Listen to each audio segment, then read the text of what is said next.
Hello and welcome to Boardscape. I'm Aaron, and today we have a bunch of games to go over, including a cancellation. Now, first though, I want to go ahead and say thank you to those who have subscribed. We have reached 50, which for me is a huge number, having just started doing this a couple months ago. If you have not subscribed, go ahead and take a quick second to do so, please, because I hope that you will be able to find value out of these videos, as well as help us in our journey to reaching 100 over just the next couple weeks. It's very doable, and I look forward to the journey. Now, while you're down there, go ahead and check out the Patreon where you can win some free games. There's information on that and which games are going to be drawn for next in the description below. So check all of that out. And besides that, thank you, and let's get started. As stated, our first game this week is going to be a cancellation. This is going to be Bloodstone. We just covered Bloodstone about a week ago, and this game did nowhere near what people expected it to. There were a lot of issues with it, a lot of problems that came up, including timing and other things. But if you want to know really what went wrong with Bloodstone, if you want to know what some things are wrong with Kickstarter in general, then be sure to subscribe and keep a lookout, because later this week I'm going to do a video on Bloodstone and how I think, or why I think, it ended up having to be canceled. Now, they are going to relaunch sometime this summer, so if you are interested in the game, there will be that second chance later on down the line to go ahead and back it. So, Bloodstone, a casualty. Our first real game of the week is going to be Root, the Marauder expansion. Now, there are 1,000 videos on Root out there. If you don't know what it is, you are going to need the base game, though, in order to use this expansion, so keep that in mind. Now, this expansion has raised over $1,300, $1,300,000, over 14,000 backers, 15 days to go. It's doing as well as anybody had anticipated for a Root expansion. These always knock it out of the park. I mean, if you are in the board game space and you don't know what Root is, go ahead and look it up, because it's one of my favorite games and a lot of people love it. It's divisive, but it's good. Now, one thing to note, though, is going to be that in this Kickstarter, you cannot get the base game or any of the older materials. You will have to pick those up at your local retailers. So, let's run over this Marauders expansion real fast. For the pledge of $50, which they value at a total of an $80 value, you will get the Marauders expansion, which includes 2 different factions. Both of these factions, the Keepers in Iron, who is the Badger faction, and the Lord of the Hundreds, the Rat faction. Both of these factions are going to be 2-player specific. Now, you can use them in 3- and 4-player games, but if you are looking for that 2-player experience within Root, if you're tired of using the cats and the birds, or the Eerie, whatever they're called, then this is going to be 2 factions built to go at it. So that excites me, because I love Root. I don't always have 4 people to play, and so to have more factions, or have these factions go at it, is just what I was looking for in this game. Now, on top of the 2 new factions, we're going to be getting these mini factions, right? Let's see, what do they call them? They call them hirelings. These hirelings, we're going to get 4 in the base game. These hirelings are going to be mini factions that are set up on the board and allow you to pursue them and gain influence with them so that you can use them for your side. So they're little side quest type things that you're going to be able to do within Root that are going to greatly enhance both the 2-player experience, the 3-player, the 4-player. You're able to use these all over the place to change up the game. And in this base game Marauders expansion, you will get 4 of them. You will get the leftover patrol of the cats, the very end last hanging on for life dynasty of the Eerie. You'll get some of the Spring Uprising, and you'll get the Outcast and Bandit. On top of that, you're going to get so that's everything that's in this. But if you end up purchasing the $50 pledge now, you will also get the Riverfolk Hirelings, which add 3 more that you can play as well as the Landmarks pack, which will give 4 different landmarks that you can chase after and change up your base games. For $50, if you're a fan of Root, that is a lot of material and 100% worth it. Whether or not you're interested in the factions, whether or not you're interested in the hirelings, this is going to be worth it. Now, they do have an $80 pledge level that adds more hirelings and a box to hold your hirelings.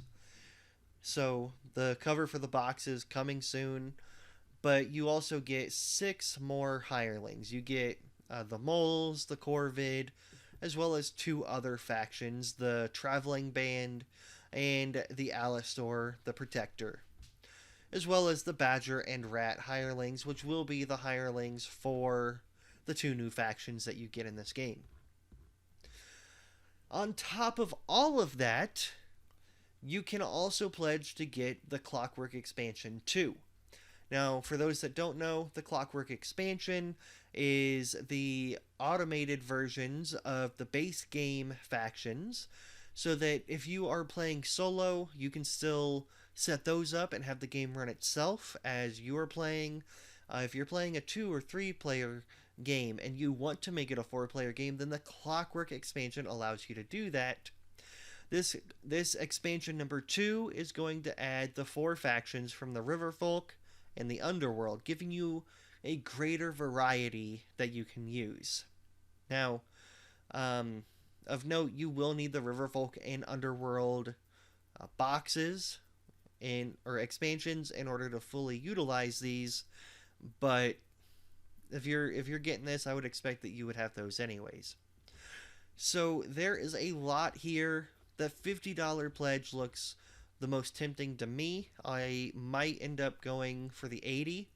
I'm pledging for $1 now while I save up the money. But I haven't used Clockwork expansion at all yet, so I'm not getting this, but eventually I will, since I'm going to get everything Root at some point. But yeah, let me know what you think about Root in the comments below. Have you played it? It's a divisive game. Is it as good as you had hoped? Next up is the other $1 million winner of the week, which is Tiny Epic Dungeons. Now, Tiny Epic Dungeons, if you don't know what the Tiny Epic series is, it's these amazing games put in very small boxes. And they are not kidding when they say that they are tiny and they are epic. Now, this one is going to be focused around the idea of the dungeon, right? The dungeon exploration. There are so many games out there that do this, right? They have the dungeon exploration, but they're all campaign based. They build on each other. You can't really pull them out and do a one shot. This gives you that. So if you are looking for a dungeon crawling experience that is quicker than other games, cheaper than other games, and is a one shot, then this is the dungeon crawling experience for you. So what all do we get here? In the base game, you're going to get 8 miniatures, which is interesting that they're giving us miniatures in this. Hero mats for those miniatures. 28 different dungeon tiles, which will be flipped over randomly. So as you're exploring these dungeons, they will be modular. They will change every time. And which ones are going to come out when, you just don't know. You're going to have loot that you can upgrade and get. Magic cards, dice, 6 different bosses in the base game, along with a boss token to represent them. All the minions. everything you would anticipate in a dungeon crawling game, right? So let's go on down here. That's what you get for $25.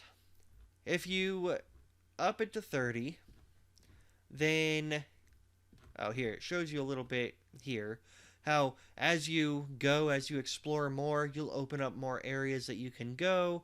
You're following these little yellow lines, the light lines around, and that's going to show you where you can put new tiles at.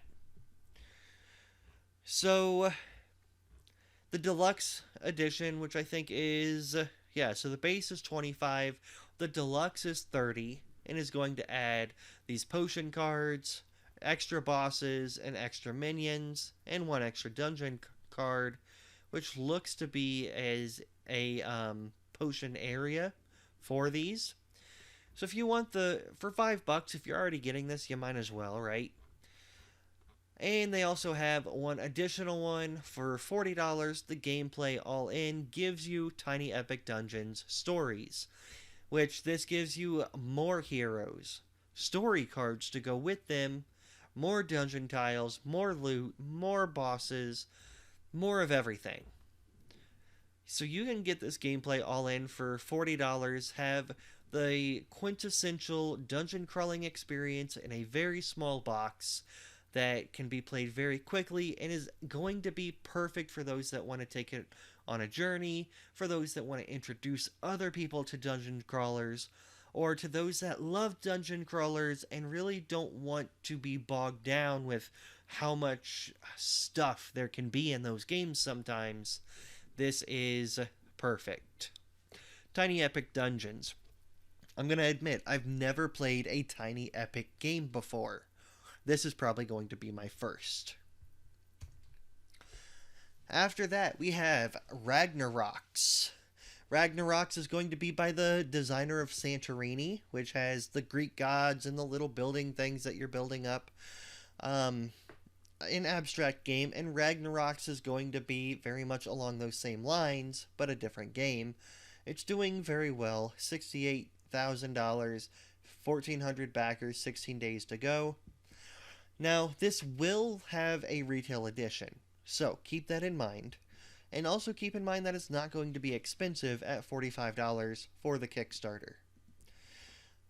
Where is it? The Kickstarter is mainly going to add a cooler looking box, some exclusive cards, and upgrading these stones to make them transparent. Which, if you're going to get this game, that transparent look, it looks really cool, right?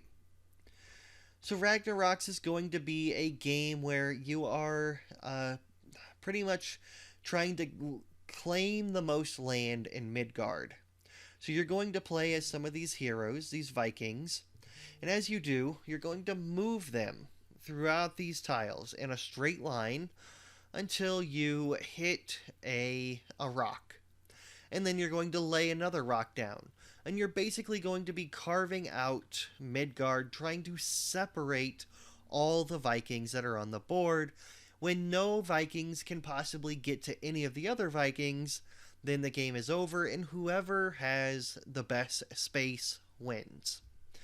So pretty simple overall, and just like with Santorini, again, a simple game. It is in the card interaction and who you are playing as that a lot of the game changes, because these cards change up the game, right? So you can play as all these Norse mythological creatures, including Odin and Bragi, Heimdall, just all these people. And for example, Bragi here.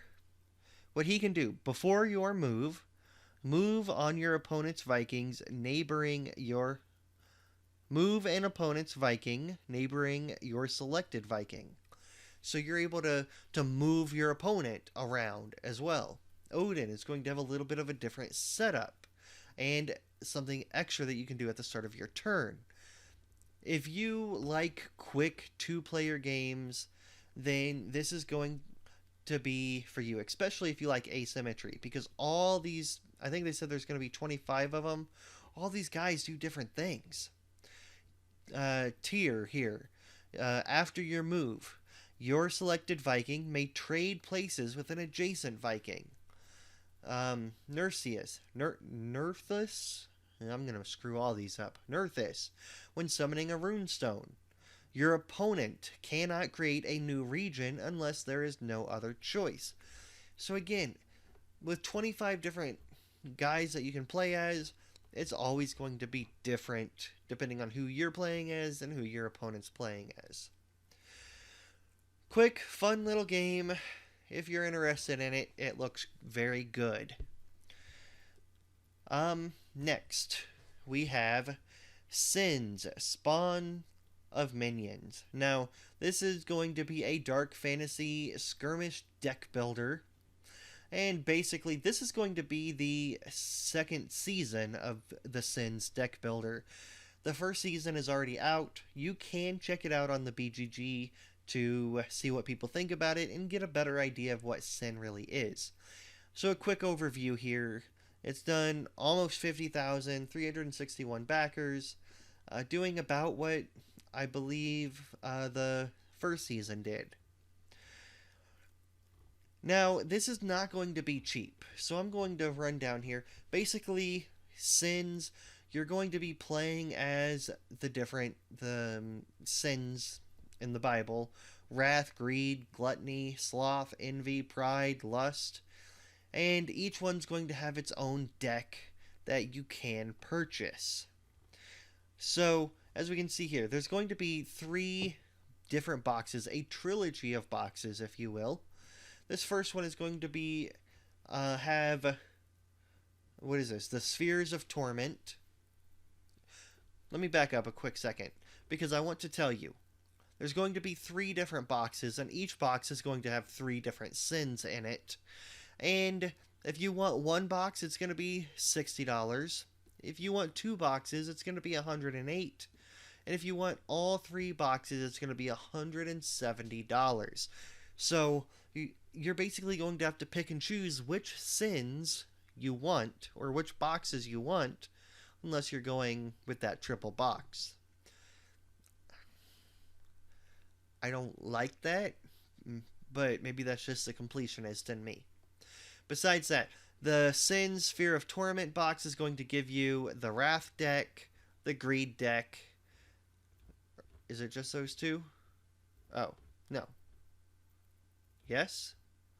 No, I just can't read. Wrath, Greed, and Gluttony. And again, each one is going to be focusing on different things. The battle pack for Wrath is going to focus on powerful cards and destruction. Gluttony is going to focus on having excess cards and unique actions. And Greed is going to focus on manipulation and having an alternative endgame. Now, the second box you can pick from is going to have Sloth, Envy, and Lust. Sloth is going to focus on reactions and betting. Lust is going to focus on stacks and minions and investments. And Envy focusing on attachments and boosting synergies. The third box is going to be the Celestial box and have Will of Ancients, Search of Titans, and the Path of Eternals. So this is more of a space version, if you will. They all go over their own things. Pride is going to be an add-on that you can have later, a separate battle pack that you can purchase. But overall, if it's a game that looks good to you, go ahead and check out the first one, and you can really see what's going on there. Sins, Spawns of Minions. After that, we have the 8th Red Dragon Inn. This one's going to be the pub crawl. If you don't know what the Red Dragon Inn game series is it's going to be a game where you are trying to basically drink. You and your friends are drinking and spending money after looting the dungeons within the dragons. And as you do so, you're going to be trying to not get drunk and not lose all your money. And whoever is the best drunkard and has money at the end is pretty much going to be the winner. It's been a popular series. It's been out a long time. I really just want to make you aware that if you want it, then you can get it for $40 here. This one's going to be the Pub Crawl. And they do have, if you want to check it out, they have it on TTS. And yeah, it's been out so long, I'm really not going to go over what the Red Dragon Inn is. But just know, there's a new expansion. It's on Kickstarter. After the Red Dragon Inn is going to be the Chamber of Wonders. Now, this game is doing alright. 65,000, 1,100 backers, 10 days to go. And it's going to be from Ludus Magnus Studio. So, decent, right? And just for quicksies, if you want the collector's edition, it's going to be $43 for you to grab. If you want the deluxe edition, it'll be $120. Now, Chamber of Wonders is going to be a game filled with mini-games. So each of these places here is going to have a mini-game attached to it, and whoever wins that mini-game is going to be able to get one of the wonders within London. You are trying to get the best and most wonders so that you can have the Chamber of Wonders. You can be the most, mysterious or something. But basically, you're going to be trying to pick and choose which mini-games you want to go in on, where is going to be the best for you to go, and all the while trying to win these wonders. It looks interesting. You have agent cards that are going to be able to go different places on the board, your contacts, all these wonders. So you have the book, you have the crown, you have the dragon head, you have your coins and your tokens and your areas. There's going to be 5 3-dimensional double-facing cards with 10 different effects. You're going to have your display cabinet, which is going to have your different wonders, and then the board. It looks like a decent little game. Not my thing, but if you're excited for Chamber of Wonders, let me know below. After the Chamber of Wonders, we have what I believe might be the final Aeons end. This is going to be Legacy of Gravehold.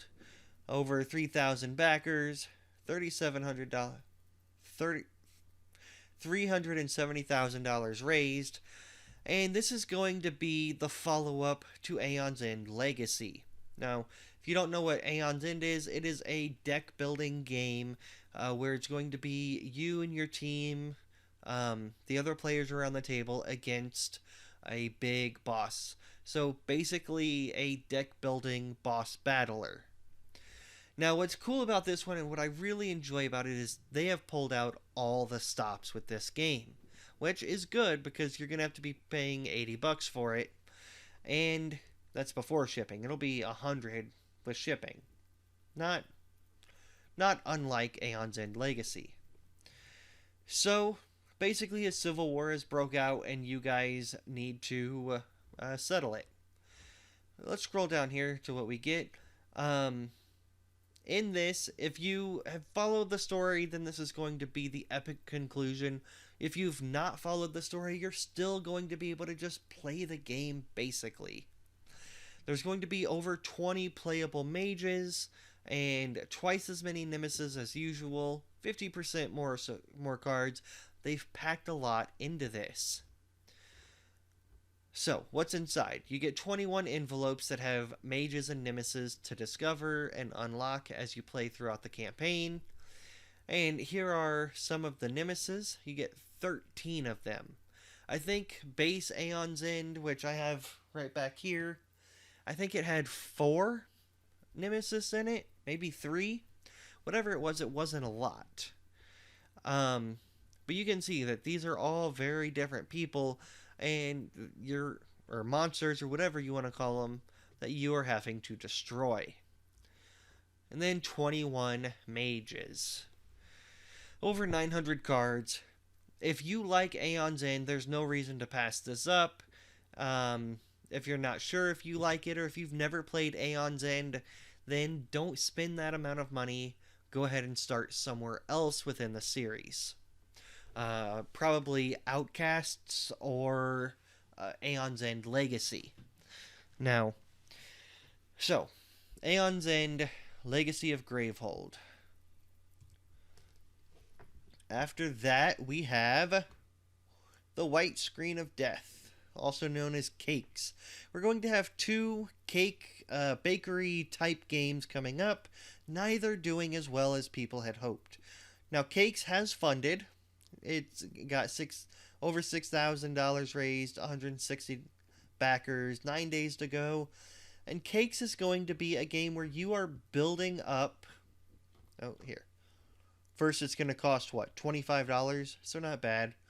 But this is the kind of game that I want to get to play with my children, especially my girls when they get a little bit older, maybe a year or two down the road, where you are basically trying to, what's this say? A family dexterity game where players will be bakers trying to complete orders as fast as they can. When an order is flipped, players will have to make the cake from the order, however many layers there are, the ingredients that go with it, and whoever does it the fastest is going to win, basically. So, you can see here, they're building it up in their hand, and whoever gets it finishes the first, rings the bell, wins. So it's a very kid-friendly game, and looks interesting. If you have kids, definitely check it out. But if you don't, then I'm not really sure it's going to be a game for a lot of people on here looking at Kickstarter type stuff. But Cakes, it's got a couple days left. After that is going to be the one that people expected to do better than it is, Candy Wars. Now, they need $30,000. They've only raised $12,000. They've only had 200 backers. I think the problem with Candy Wars is going to be the timing, which makes it a casualty of Kickstarter. I hope that they end up launching this again in the future, but with so much coming out right now, it's just very hard to back something like this. Candy Wars, though, if you are interested, is going to be a multi-level sort of fighting game where you are trying to complete an objective. The objective might be to knock another player off of a tile or to deal a certain amount of damage or whatever. One thing that is interesting about this, though, is that as you miss, so you're going to be rolling your dice, picking a weapon, rolling your dice, and if you miss, then that's going to make you better later. Because I think in the game it says that it's making you angry, and so next time you're going to hit for more. Stuff like that. So I really liked the multi-level layers that they have here. It looks like, what's that movie? Wreck-It Ralph. A lot of the parts in there looks like that to me. And it seems like a fun game that I would be more interested in if it came out in a couple years when my kids were a little older. So it has a campaign mode and a solo mode. It has conquest mode. But yeah, I don't think that it's going to end up funding. It's not even halfway there yet. I hope that it does, but we'll see. Candy Wars. Check out The King of Average if you want to see his review and some more of his stuff on it. After Candy Wars is going to be Dawn, Build a Village, or Build Your Fortune.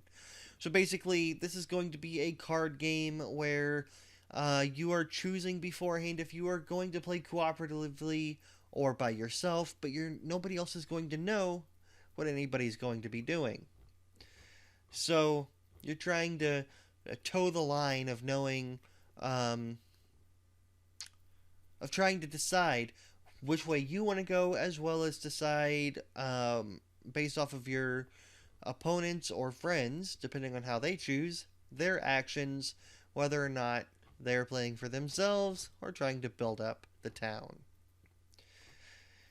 So it's funded, it's doing all right. I just want to let you know that it's out there if you're interested in that kind of thing. After Dawn is going to be Finding Anastasia, going to be another one that is just sort of falling through the cracks. Now, Finding Anastasia doesn't look like it's going to fund. Well, it'll probably fund. It's got 2 weeks left. It needs $12,000. I expect it to fund. The question is that $20,000 funding goal reasonable for what they need? Probably for a game like this. Basically, Finding Anastasia is going to be a game where one person is Anastasia and nobody knows who it is, and you're going to have clues that you're asking each other throughout the game. If you're not Anastasia, you're going to have 2 blank clues as well as something that tells you what Anastasia would not say. So you're going to be asking questions to each other across the table, trying to determine who Anastasia is. That's the basic gist of the game. If you're interested in learning more about it, is a link below. Because there is more than just questions, but after that is going to be Tiny Turbo Cars, which is doing pretty well. Over 1,000 backers, $60,000 raised, 15 days to go. This is going to be one of those games where let's scroll down here. I'll go back up in a minute. Where you are laying out these tiles and trying to get your car to the end, right? And it's all built on programming.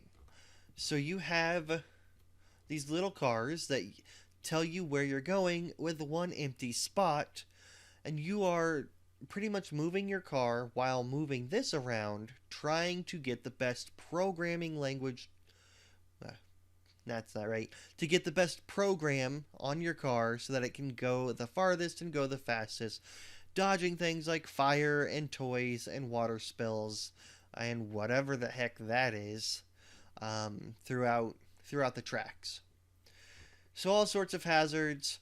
Looks like one of those PS1 games that I used to play back in the day, where I can play as a tank or a little racing car, whatever I want to play as. The is also going to come with, I think these expansions come with it. The collector's is 91. 31 comes with the standard edition and the machine expansion, which is not one of these. These are going to be extras. All the components from the standard edition. Yeah, so if you want these extra cars, the space theme, and the adventure theme, then you're going to get the collector's edition, which is about $91.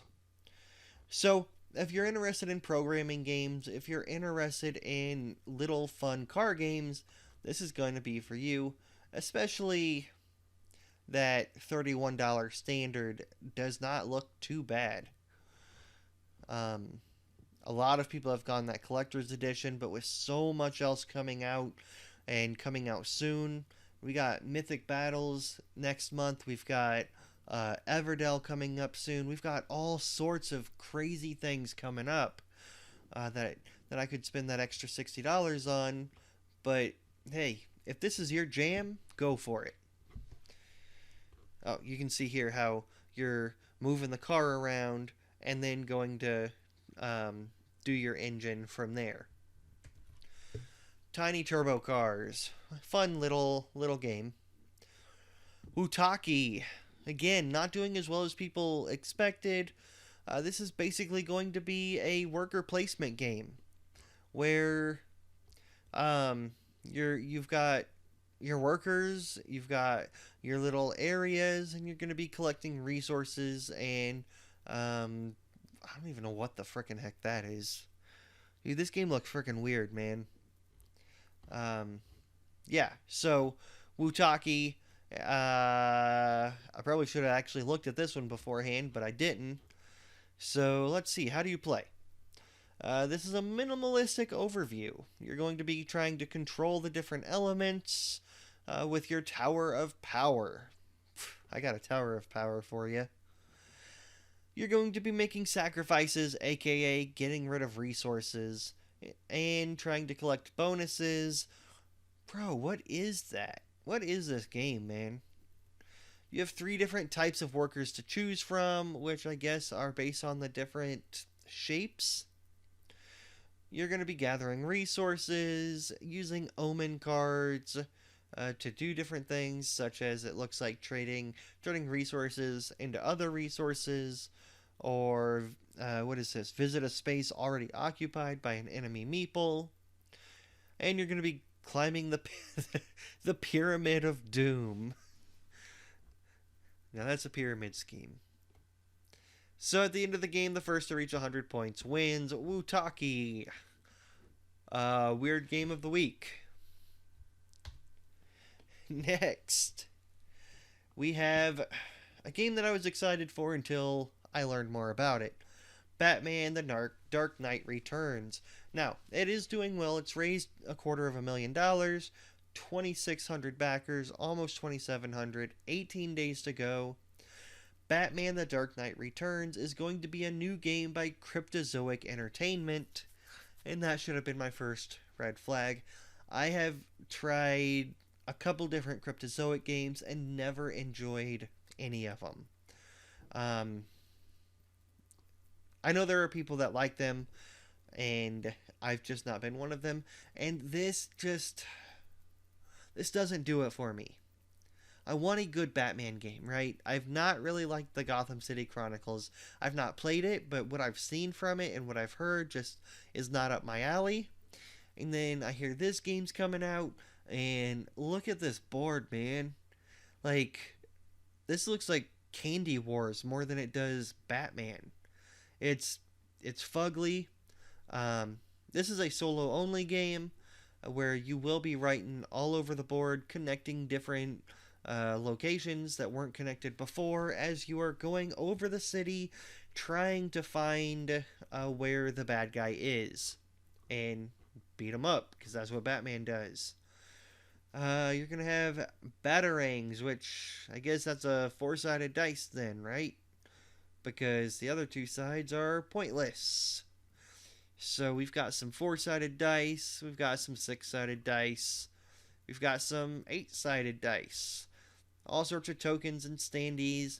One thing to note, if you are interested in this game, is going to be that the base game is $60 and comes with standees for everything. And not even good standees. These all literally look like they were just cut out from, well, they probably were, just cut straight out of a comic book and put into standees. The deluxe edition at $100 is going to come with the miniatures. So if you want the miniatures, you want the $100 expansion. Not expansion. The $100 deluxe edition. Which also comes with the cool slipcase. So, I don't really have much else to say about this game. You're going to be following a small story about Batman. You're going to have different events. And again, like I said, you're going to be riding on the board, connecting different paths that weren't connected before as you find out more information, as well as destroying locations, all in the hopes to be able to find the bad guy. Batman the Dark Knight Returns. After that, we have a game that I am actually excited about, Orconomics. This is a game... This is an economic game made by economic people. They've got all sorts of fun puns in here, and if you work in the business world or know anything about it, then this is going to be a fun game for you, because they do a very good play on it. So basically, you're going to have these different game boards that will be laid out in a variety of fashions, and as well as all these industry cards that are used for abilities and to create startups. You're going to have a variety of quests, all the great things in a game. Also, I just want to say before I go on down that dice tray is awesome. Let's get down here where I can show you a little more about the game. So, Basically, you're going to be putting these out here and drawing 3 industry cards. Your initial quest cards are revealed. And a turn overview. You're going to roll the dice and perform actions based on where the number right here. So he rolled an 11. The number area that it landed on. And you're going to be basically trying to figure out the best combos in this game. What can you do with smuggling and banking that is going to be a good combo with some of your industry cards? So really, it's all just about making money, right? Whoever can make the most money is going to win. And yeah, Orconomics. I did a terrible job of explaining of what that is. There's a lot of videos here, but for $50, I am interested in this game. It looks fun, even though I explained nothing. Next, it's just a quick, brief thing. I want to show you Mr. Meeple's accessories. If you want Meeple-inspired stuff, such as socks, masks, pants, then you can go ahead and hop on Kickstarter, and Mr. Meeple's Accessories is making these things. So, if you want cool pants, cool masks, cool, I don't think they're doing underwear, socks, keychains, all sorts of stuff. If you want board game related clothing or pillows, then hop on here and take a look. I think we got 2 left. We've got the Roman Roll Gladiators. I'm not going to go over Roman Roll. It's a game that's been out a while. You're going to need it to play this Gladiators expansion. It's raised over $30,000, 800 backers. And the Roman Roll will cost you $28 for the expansion. If you want the base game and the expansion, it'll cost you $84. So basically, you are in Roman Roll, rolling dice and trying to build up Rome the best that you can. And as the Dice Tower said, and I've seen this to be true, that I've never played a roll and write that gives me this level of experience and this level or this depth of strategy. So, Roman Roll, again, I'm not really going to go into what that is. You need that to play the Colosseum expansion. Just know that it's out there.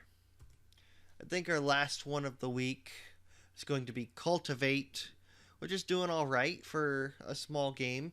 352 backers, $16,000 raised. You're basically building up a cult and trying not to get caught. You're going to have different agendas where you're going to be trying to put certain people. You can see here, so like the scientists are worth 2 points and are yellow. The academics are blue. So you're trying to enlist these people while getting them within your compound. The more people you get in your compound, the better you do. And you can trade people out for other people. And yeah, so if you want to be a cult leader, this is a good place to start. It might teach you a little bit about how to, I don't know, like get people to like you. You can also go read a book, though, if you want to be a cult leader and be flipping crazy. Yeah, so CULTivate, $35. It looks interesting. I've reached out to the people to do an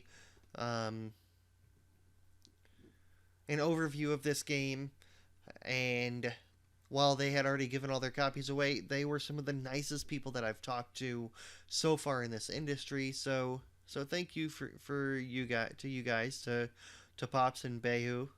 Is that how you say that? Beju? But yeah, so basically you're going to be In the game of CULTivate, you will work to recruit followers to fill your compound while also collecting specific meeples needed to match the pattern of your character's agenda. Are you a mad scientist kinda person? Are you trying to make the most money? Are you just trying to gather as many crazy people as you can? What kind of cult leader are you gonna be? So I think that's it for this week. I think that takes us back to Bloodstone. Thank you for joining me. If you have any questions about any of the games, then be sure to check out the links below and leave a comment letting me know which of these games you are looking the most forward to. So, as always, thank you, and game on.